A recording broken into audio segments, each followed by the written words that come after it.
Is 2015 या 14 की बात है। स्कूल का एनुअल फंक्शन था और मैं होस्ट करने वाली थी एंड मैं थोड़ी नर्वस थी।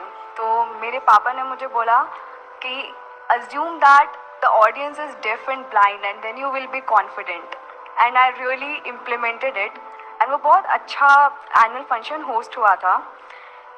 उसके बाद जब जब मुझे लाइफ में कोई डाउट आता है ना, तो मेरे पापा मुझसे बोलते हैं कि हनुमान जी को भी पता नहीं था उनके पास कितनी शक्तियां हैं। और कल के किसी सेशन में बोला गया था कि हनुमान जी के पास जामवंत जी थे, पर हमारे पास आज की तारीख में कोई नहीं है। सो हमें अपना जामवंत खुद बनना है और खुद को रियलाइज़ करवाना है कि हमारे पास कितनी शक्तियां हैं जो हमें नहीं पता है। तो मेरे पापा मुझसे हमेशा बोलते हैं कि तुझे नहीं पता है कि तेरे अंदर कितनी शक्तियां हैं, क्या फिर तू क्या कर सकती है, बट अगर तू वो चीज़ें नहीं करेगी या फिर ट्राई नहीं करेगी तो तुझे कभी पता ही नहीं चलेगा कि कितनी शक्तियां और हैं। एंड अभी लास्ट के एक सेशन में भी बोला गया कि the true purpose of the life is to realize one's true potential and do whatever we can do on this world. So that is the one key takeaway for me from this conference कि हमारा जो purpose है ये life का, वो हमारे अंदर जितनी भी काबिलियत है, जितना भी हमारे पास भगवान ने टैलेंट दिया है, जितनी भी कैपेबिलिटीज़ दी हैं, उसको यूज़ करना so that we can make this world a better society and सबके लिए हम कुछ ऐसा कर पाए जो आने वाली जनरेशन्स के भी काम आए। जब मैं एग्ज़ाम्स देने जा रही थी, तो मेरे जुलाई 2021 में एग्ज़ाम्स थे एंड कई बार ऐसा होता है मेरे साथ, और तब भी हुआ था कि एग्ज़ाम से एक हफ्ते पहले मेरा बीपी लो हो गया था। पता नहीं, मे बी नर्वसनेस है स्ट्रेस की वजह से, और और एक एग्ज़ाम से पहले मुझे वॉमिट भी हो रहा था एंड काफ़ी सर दर्द चल रहा था एंड डॉक्टर ने बोला था इस सर दर्द की कोई दवाई नहीं है बिकॉज आपको स्ट्रेस की वजह से सर दर्द हो रहा है। तो उस टाइम में मैं बहुत नर्वस हो गई क्योंकि 3-4 साल से मैं सीए की पढ़ाई कर रही थी एंड वो मेरे फाइनल एग्ज़ाम्स थे। तो I was literally crying to my mom and मैं अपनी मम्मा को बोल रही थी कि मेरे साथ ही ऐसा क्यों हो रहा है, मेरा एग्ज़ाम से एक हफ्ते पहले तबीयत क्यों ख़राब हो रही है। एंड उन्होंने बोला कि तूने अपना बेस्ट किया है, पॉजिटिव माइंडसेट के साथ एग्ज़ाम लिखने जाओ, सब कुछ बहुत अच्छा होगा।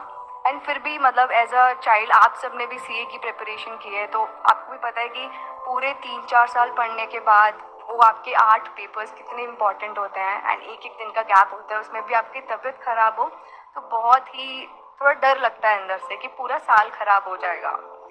तो मैं जब एग्ज़ाम देने जाती थी तो मेरी मम्मा ने मुझे बोला था कि एग्ज़ाम स्टार्ट करने से पहले 1 या 2 मिनट का मेडिटेशन करना।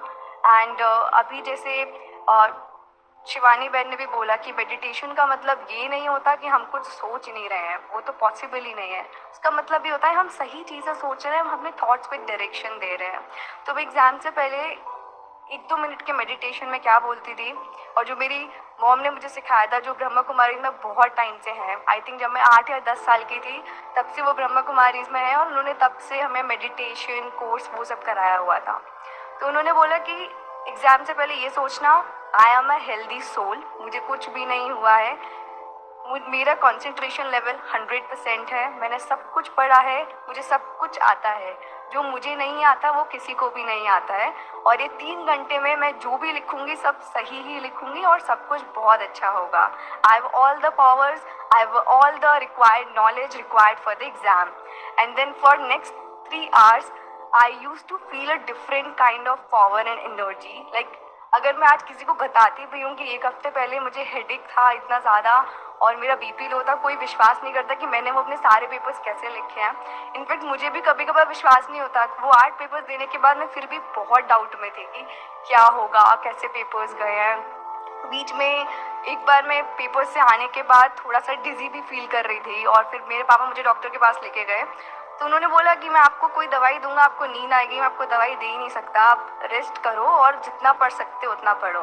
पर जैसे हमारे एक सेशन में भी मेंशन हुआ कि हम जो पूरी साल करते हैं उसका फल हमें मिलता है रादर देन हम एग्ज़ाम के 1-2 दिन पहले जो पढ़ते हैं। तो सिर्फ पूरे साल जो पढ़ाई की हुई थी, तो वो 1-2 दिन पहले भी अगर पूरा रिवीजन नहीं हो पा रहा था तो वो चीज़ें इतनी अच्छे से आती थी कि उसका कोई अफेक्ट नहीं पड़ा मेरे एग्ज़ाम्स पे। तो एग्ज़ाम्स हो गए थे, I was positive but anxious as well. अब जिस दिन 13 सितंबर को मेरा रिजल्ट आने वाला था, उससे एक रात पहले मेरे रूम में मेरी एक फ़ोटो है जो एक्सीडेंटली मेरे भाई के हाथ से गिर गई थी। मेरा भाई यहीं बैठा हुआ है सेकंड रो में। तो मुझे ना बहुत डर लगा था, क्योंकि यूजुअली हम ऐसे देखते हैं ना सीरियल्स वगैरह में कि फ़ोटो गिर जाना एक अपशगुन होता है, कुछ बुरा होने वाला होता है। तो जब मेरी फ़ोटो गिर गई थी तो मुझे लगा अब तो बहुत ख़राब रिजल्ट आने वाला है, सीए क्लियर ही नहीं होगा। और मैं बहुत रोई, वो सुबह भी बहुत रोई। और मुझे दिलासा देने के लिए मेरे मम्मी पापा मेरा वो फ़ोटो जोड़ने का भी ट्राई कर रहे थे। एंड मेरे पेरेंट्स मुझसे बोल रहे थे कि सब अच्छा ही होगा, सब अच्छा होगा, टेंशन मत लो, ये सब तो मतलब फ़ोटो गिर गई उससे ये थोड़ी ना कि 3 साल की जो मेहनत की है वो मतलब बर्बाद हो जाएगी। एंड काफ़ी समझा रहे थे, बट इवेंचुअली हमें लगता है कि हमारे पेरेंट्स तो हमेशा हमें पॉजिटिव चीज़ें ही बोलते रहते हैं, बट हमेशा ऐसा नहीं होता है।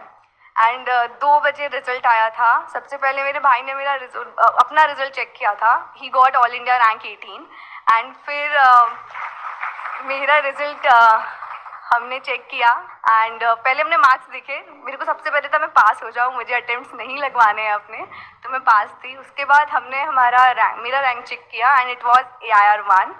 And I couldn't like stop crying at that moment. And उस टाइम पे मुझे एक्चुअली पॉजिटिविटी और ये सब चीज़ों का ट्रू मीनिंग समझ आया कि ऑल्दो काफ़ी सारी चीज़ें बातें चली आ रही हैं कि अगर ऐसा होगा तो बुरा होता है, इसका अगर कुछ फ़ोटो गिर जाए, कुछ टूट जाए तो कुछ गलत होने वाला है या सही होने वाला है। बट अगर आपने अपना कर्मा अच्छे से किया है, अपना हार्डवर्क अच्छे से किया है, तो कोई भी अपशगुन या कोई भी ऐसी चीज़ आपके रिजल्ट को नहीं बदल सकती है। Your Karma always stage with you. अभी मैं CA बनने के बाद मैंने बॉस्टन कंसल्टिंग ग्रुप में 1.5 साल जॉब किया था मैनेजमेंट कंसल्टिंग में। एंड उसके बाद अभी I am working with a Singapore based private equity fund. अभी आप सब लोग रिलेट कर पाएंगे कि फाइनेंस में लाइफ, इनफैक्ट नॉट फाइनेंस, काफ़ी ऐसे जॉब्स हैं जिसमें हमारा लाइफ इतना हेक्टिक हो चुका है। हम सुबह 8 बजे से उठते हैं, 7 बजे से उठते हैं, depending on our office timings. हम ऑफिस जाते हैं, शाम को ऑफिस से आते हैं और उसके बाद भी फिर काम करते हैं, काफ़ी काम होता है। Work never ends.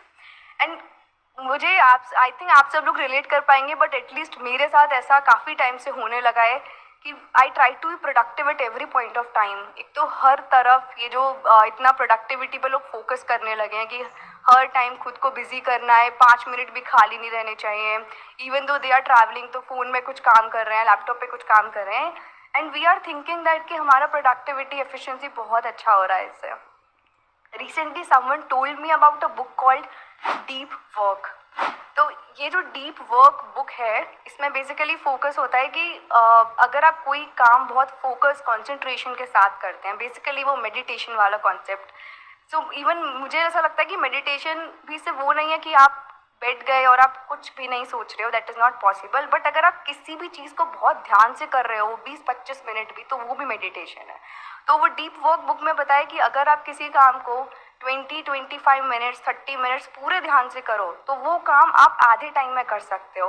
एंड मैंने ये प्रैक्टिकली इम्प्लीमेंट किया है। सो अभी कुछ दिन पहले की बात है, कोई तो मैं काम कर रही थी एंड मैं दिन में कर रही थी ऑफिस में और मुझसे नहीं हो रहा था। 2 घंटे निकल गए, 3 घंटे निकल गए। रात को मैंने घर आने के बाद 8-9 बजे के टाइम पे मैंने सोचा कि दोबारा ट्राई करते हैं। उस टाइम पे मैंने अपना फ़ोन एरोप्लेन मोड पे डाल दिया, लैपटॉप पे भी DND मोड ऑन कर दिया एंड मैं सिर्फ वो काम कर रही थी, कुछ भी नहीं सोच रही थी। एंड 30 मिनट्स में मेरा वो काम हो गया था। और ऐसा सिर्फ एक बार नहीं, बहुत बार मैंने ट्राई किया है। It really works. आजकल जो सबसे बड़ी प्रॉब्लम हम फेस करते हैं, एंड मुझे नहीं पता इसका क्या सोल्यूशन है, हम जब ऑफिस जाते हैं तो हमारे टीम्स पे मैसेजेस, जूम पे मैसेजेस, चैट पे मैसेजेस आते हैं जो हमें रिप्लाई भी करने होते हैं। कोई ना कोई हमसे कुछ ना कुछ चीज़ें पूछ रहा होता है और एज एन एम्प्लॉय हमें वो चीज़ें रिप्लाई करनी होती है। बट होता क्या है, हम कुछ सोच रहे थे, किसी प्रॉब्लम का सोल्यूशन सोच रहे थे और अचानक से कोई मैसेज आ गया और हमने वो सोचना छोड़ दिया और हम वो मैसेज या फिर ईमेल का रिप्लाई करने लग गए। So we have become so much responsive to things rather than exercising our intellectual power. So we need to find ways कि हमें वो अपना intellectual power कैसे alive करना है, कैसे उसको exercise करना है। We are human beings, we are thinking beings. What differentiates us from computer is we have the thinking power जो computer के पास नहीं है, but हम वही exercise नहीं कर पा रहे हैं। And आज ये conference attend करके कल से और आज से भी it is like a revision for me कि मुझे पूरे दिन में कुछ टाइम मेडिटेशन के लिए निकालना है, सो दैट मेरा जो इंटेलेक्चुअल पावर है ब्रेन का, मैं उसे फिर से रिवाइव कर पाऊँ